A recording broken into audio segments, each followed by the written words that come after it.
इस महिला का नाम जिक्रा है। पुलिस की गिरफ्त में आई इस महिला पर संभल में जामा मस्जिद सर्वे के दौरान 24 नवंबर को भड़की हिंसा के दौरान पुलिस पर पत्थर बरसाने का आरोप है। दरअसल संभल हिंसा के दौरान पुलिस टीम पर कई स्थानीय लोगों ने पथराव किया था। इस दौरान कई पुलिसकर्मी घायल भी हो गए थे। हंगामे के दौरान कुछ महिलाओं ने भी छत से पुलिस पर जमकर पत्थर फेंके थे। हिंसा के दौरान कई वीडियो भी बनाए गए थे। वीडियो के आधार पर ही लगातार पत्थरबाजों की पहचान की जा रही है। अब इस महिला पत्थरबाज की पहचान होने के बाद पुलिस ने गिरफ्तार कर लिया है। नवंबर को जो हिंसा हुई थी उसमें दिन में करीबन 12 बजे के आसपास वहां पे डीआईजी साहब, डीएम साहब और हम सब लोग वहां पे जब उपद्रवियों को खदेड़ रहे थे तब छत से एक महिला का वीडियो जो है काफी वायरल हुआ था। आप लोगों ने देखा भी था। उस महिला की करीबन पिछले एक महीने से धरपकड़ जारी थी, लेकिन वो महिला पुलिस को छका रही थी। कल पुलिस द्वारा उसको असमौली थाना क्षेत्र से गिरफ्तार करके आज जेल भेजा जा रहा है और वो उस महिला का नाम जिक्रा है और विधिक कार्रवाई सुनिश्चित की जा रही है। उपद्रवियों पर जो उपद्रवी थे जिन्होंने हिंसा की थी सर, उन लोगों पर एनएसए की कार्रवाई की जाएगी? अभी पहले इन सब की जितने भी उपद्रवी है, वांछित है, उन सबको गिरफ्तार किए जाने पे जोर डाला जा रहा है। उसके बाद में उन सबसे जो उन्होंने वसूला जाएगा अमाउंट, जो इन्होंने सरकारी संपत्ति को डिस्ट्रॉय किया है, उसके बाद में ऐसी कार्रवाई भी अमल में लाई जाएगी। ऐसा मामला सामने आया कि टोटल लगाया हो कितना का नुकसान हुआ था? करीबन 1,18,00,000 रुपए तक की नुकसान की जो अनुमानित लागत है वो अभी तक डीएम साहब के यहाँ से एस्टीमेट विभिन्न विभागों से प्राप्त हुए हैं। लेकिन अभी भी कुछ पत्रकारों के मोबाइल हैं या इस तरीके की चीजें हैं वो भी टूटने के प्रकाश में आई है। उनके द्वारा भी एफआईआर लिखवाई जा रही है, जहां पे भी सबको कोलेक्ट करने के बाद में एक बार फिर इन्फॉर्मेशन है। दरअसल संभल हिंसा की जांच तेज होने के बाद ये महिला लगातार अपनी लोकेशन बदल रही थी। इस दौरान आरोपी महिला अपने रिश्तेदारों के घर छिपी हुई थी। उसकी गिरफ्तारी भी एक रिश्तेदार के घर से हुई है। वहीं संभल हिंसा मामले में अब तक 54 लोगों को गिरफ्तार कर जेल भेजा जा चुका है। 24 नवंबर को जो हिंसा हुई थी उसमें करीबन 12 बजे के आसपास 24 नवंबर को ही जब पुलिस उपद्रवियों को खदेड़ रही थी तो हिंदूपुरा खेड़ा क्षेत्र में छत से एक महिला द्वारा काफी मात्रा में पथराव किया गया था। उसका वीडियो बनाया गया था। उसके बाद में उनको चिन्हित किया गया था, लेकिन वो महिला करीबन एक महीने तक इधर उधर भागती रही।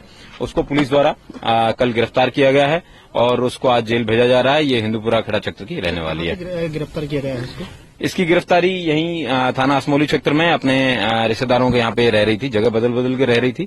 उसको गिरफ्तार किया और जेल भेजा जा रहा है। बताया गया कि इसमें जो महिला पत्थरबाज से गिरफ्तार किया गया है, इसने डीआईजी और आपकी गाड़ी पर भी पथराव किया था। हाँ, इसने पुलिस पार्टी पे पथराव किया था और इसने अन्य जो महिलाएं भी इसके साथ थी उनको भी चिन्हित इसने करवाया है। इसका नाम जिक्रा है। Thank you sir. ये भी पता चला है कि दिल्ली का कई सारे आरोपी भाग गए हैं, अलग अलग स्टेट्स में भागे हैं। तो क्या दिल्ली कनेक्शन कल हमने सलीम को भी देखा था, सीरमपुर छिपा हुआ था। तो ऐसे और भी आरोपी हैं जो दिल्ली या आसपास जो रुके हुए हैं? पुलिस द्वारा विभिन्न एजेंसीज और मुखबिर खास और तमाम तरीकों से आइडेंटिफाई करवाए जा रहे हैं कि हमारे जो भी अभियुक्त हैं, वांछित हैं, वो कहां छिपे हैं। उसके अलावा हम इस पे भी कार्रवाई कर रहे हैं कि उन सबके एनबीडब्ल्यू वारंट्स हैं वो भी समय रहते इश्यू करवाए जाएं, ताकि उनकी धरपकड़ है वो तेज गति से हो सके। कोई व्यक्ति कहीं भी छुपा रहेगा, संभल पुलिस है, उसको वहां से जरूर गिरफ्तार करके लेके आएंगे। अभी तक 54 लोग गिरफ्तार करके जेल भेजे जा चुके हैं। Thank you. गौरतलब है कि संभल में हिंदूपुरा खेड़ा में पुलिस कर्मियों के साथ ही डीएम और एसपी पर भी महिलाओं ने छतों से पथराव किया था। इस मामले में पुलिस ने 3 महिलाओं को मौके से ही गिरफ्तार कर लिया था, जबकि पुलिस बाकी आरोपी महिलाओं की तलाश में जुटी हुई थी। बता दें कि संभल हिंसा के दौरान सीओ अनुज चौधरी पर फायरिंग का आरोपी सलीम भी पुलिस की गिरफ्त में आ गया है। हिंसा के बाद आरोपी सलीम दिल्ली भाग गया था, जहां वह दिल्ली के सीलमपुर इलाके में छिप कर रह रहा था। कुछ दिनों पहले ही वो संभल लौटा तो पुलिस ने उसकी पहचान कर उसे गिरफ्तार कर लिया। आरोप यह है कि इसने जो सीईओ थे अनुज चौधरी, उनके पैर पे गोली चलाई थी और इसके साथ साथ जो कारतूस थे पुलिस के वो उसने लूटपाट की थी। हमारे साथ बात करने के लिए एडिशनल एसपी शीर्ष सर है। सर, ये जो आरोपी गिरफ्तार हुआ है इसका प्रोफाइल क्या है, कौन है ये शख्स और कहां से गिरफ्तारी हुई है? संभल में विगत 24 नवंबर को जो हिंसा घटना हुई थी, इसमें यह 52वां अभियुक्त है जिसका नाम सलीम पुत्र रफीक निवासी मोहल्ला नाला संभल है। यह एक अभ्यस्त अपराधी रहा है जिसमें ऊपर 7 मुकदमे हैं और गैंगस्टर एक्ट का भी मुकदमा है। इसके कब्जे से 5 कारतूस 12 बोर, 1 तमंचा 12 बोर और 1 खोखा कारतूस भी बरामद किए गए हैं। यह 12 बोर के जो कारतूस हैं इसके द्वारा पुलिस कर्मियों से लूट लिए गए थे। घटना के दौरान यह आगजनी, तोड़फोड़ एवं गोलीबारी में भी था। इसकी पहचान सीसीटीवी के माध्यम से हुई थी और इस अभियुक्त से गिरफ्तारी के पश्चात इसे जेल भेजा जा रहा है। सर, ये क्या पता चला है कि जो सीईओ अनुज चौधरी थे उनके ऊपर जो गोली चली थी क्या इसी ने चलाया था, ये भी जानकारी मिल पाई? यह पूछताछ में और अन्य साक्ष्य में यह स्पष्ट हुआ है कि इसके द्वारा क्षेत्राधिकारी संभल के ऊपर फायरिंग की गई थी, जिसमें वो इंजर्ड हुए थे। और घटना के पश्चात यह सीलमपुर नई दिल्ली भाग गया था, तब से वो वहां था और यह कुछ दिनों पूर्व ही संभल वापस लौटा था और सरेंडर की फिराक में था। सूचना मिलने पर इसी दौरान इसे गिरफ्तार किया गया। क्या पुलिस के द्वारा लूटे गए जो कारतूस थे वो भी बरामद किया है पुलिस ने? भी हाँ, पुलिस से जो उसने कारतूस लूटे थे 12 बोर के पंप गन के, वह भी इससे बरामद किए गए। सर, इसका प्रोफाइल क्या रहा है, कहाँ का रहने वाला है ये, और क्या पहले भी इसके ऊपर कुछ तरीके से मुकदमे रहे? यह HS अपराधी रहा है। इस पर गौकशी, लूट और गैंगस्टर एक्ट के पूर्व से 7 मुकदमे रहे हैं और यह एक मनगढ़ अपराधी रहा है। दरअसल संभल बीते 24 नवंबर की हिंसा के बाद से लगातार सुर्खियों में छाया हुआ है। वहीं पिछले कुछ दिनों से संभल कई प्राचीन हिंदू मंदिरों की वजह से चर्चा में छाया हुआ है। संभल का इतिहास बहुत पुराना रहा है। सतयुग के जमाने से ही संभल के बारे में कई सारी बातें कही जाती हैं। अगर आप स्कंद पुराण की बात करेंगे तो स्कंद पुराण के अंदर संभल महात्म के चैप्टर का जिक्र आता है। स्कंद पुराण के संभल महात्म के अंदर संभल का त्रिकोणात्मक मानचित्र निकल के सामने आता है।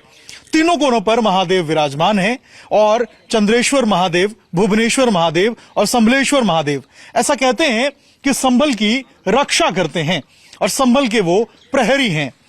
संभल के अंदर अगर आप आएंगे तो संभल में कई सारे प्राचीन मंदिर आपको देखने को मिलेंगे। 68 तीर्थ हैं, 19 कूप हैं, इसके अलावा कई सारे सराय भी संभल के अंदर देखने को मिलते हैं। लेकिन संभल के अंदर चंद्रेश्वर महादेव मंदिर में भी हम मौजूद हैं और चंद्रेश्वर महादेव मंदिर की अलग एक कहानी है। चंद्रेश्वर महादेव सतयुग के जमाने से है। चंद्रेश्वर महादेव के बारे में कई सारी बातें कही जाती हैं, लेकिन चंद्रेश्वर महादेव को अब जो है वो लोगों ने बिसरा दिया है और धीरे धीरे करके लोग भूलते जा रहे हैं। यहाँ की जमीन पे कब्जा हो चुका है और यहाँ पर जो पुराने स्थल थे उनको मिटाने की कोशिश की जा रही है। अभी चंद्रेश्वर महादेव मंदिर के पास ही हम मौजूद हैं और अगर चंद्रेश्वर महादेव मंदिर की हम बात करें तो यहाँ पे आप देखेंगे कि किस तरीके से भगवान शिव और पार्वती विराजमान हैं।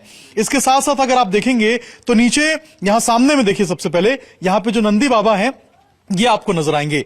यहाँ देखिए आप, नंदी बाबा जो हैं वो आपको भगवान शिव के तरफ जो मुंह है वो करते हुए नजर आएंगे और जैसे ही आप ऊपर देखेंगे तो यहाँ पर जो घंटा है वो आपको टंगा हुआ नजर आएगा। इसके बाद अगर आप मंदिर परिसर में प्रवेश करेंगे तो आप देखेंगे कि यहाँ पर भगवान शिव का जो शिवलिंग है वो यहाँ पर विराजमान नजर आएगा और यहाँ देखिए भगवान शिव, माता पार्वती, गणेश जी, इसके साथ साथ आप देखेंगे तो कार्तिकेय जो हैं वो आपको यहाँ पर नजर आएंगे। इसके साथ अगर आप पीछे इसके देखेंगे तो देखिए यहाँ पर जो घंटी है वो आपको नजर आएगा और इसके अलावा अगर आप पीछे के तरफ देखेंगे तो पीछे हनुमान जी विराजमान है। महाबली हनुमान आपको बिल्कुल नजर आएंगे। आपने देखा था खग्गूसराय में जो 46 वर्ष बाद महादेव का मंदिर मिला था, कार्तिकेय महादेव मंदिर, वहां भी बिल्कुल इसी तरीके से भगवान शिव विराजमान थे, शिवलिंग विराजमान थी और उसके बाद उसके ठीक पीछे हनुमान जी की मूर्ति थी। यहां भी अगर आप देखेंगे तो यहां महादेव विराजमान है, नीचे शिवलिंग है और इसके ठीक पीछे हनुमान जी की मूर्ति है। कहते हैं कि सतयुग के जमाने से इस मंदिर का इतिहास रहा है। इस मंदिर का इतिहास बहुत पुराना है। इस मंदिर को लेकर कई सारी कहानी कही जाती है। कहते हैं 12वीं शताब्दी में जब यहाँ पर पृथ्वीराज चौहान का राज हुआ करता था, उस वक्त पृथ्वीराज चौहान ने ही इस मंदिर का निर्माण कराया था। यहाँ मूर्तियां पहले से थी लेकिन इस मंदिर का जीर्णोद्धार पृथ्वीराज चौहान के समय हुआ था। ऐसा लोग बताते हैं कि यहाँ पर उनकी बेटी बेला आया करती थी और यहाँ पर झूला झूलती थी। अगर इस मंदिर के स्थापत्य की आप बात करेंगे, इस मंदिर के स्ट्रक्चर की बात करेंगे तो लोग ऐसा कहते हैं कि इस मंदिर का स्थापत्य, इस मंदिर का जो स्ट्रक्चर है वो आपको खग्गूसराय के मंदिर से मिलता जुलता मिलेगा। इसके अलावा इस मंदिर का स्थापत्य लोग ऐसा बताते हैं कि शाही जमा मस्जिद के अंदर मौजूद जो गर्भगृह है उसके भी यहां से मिलता हुआ नजर आता है।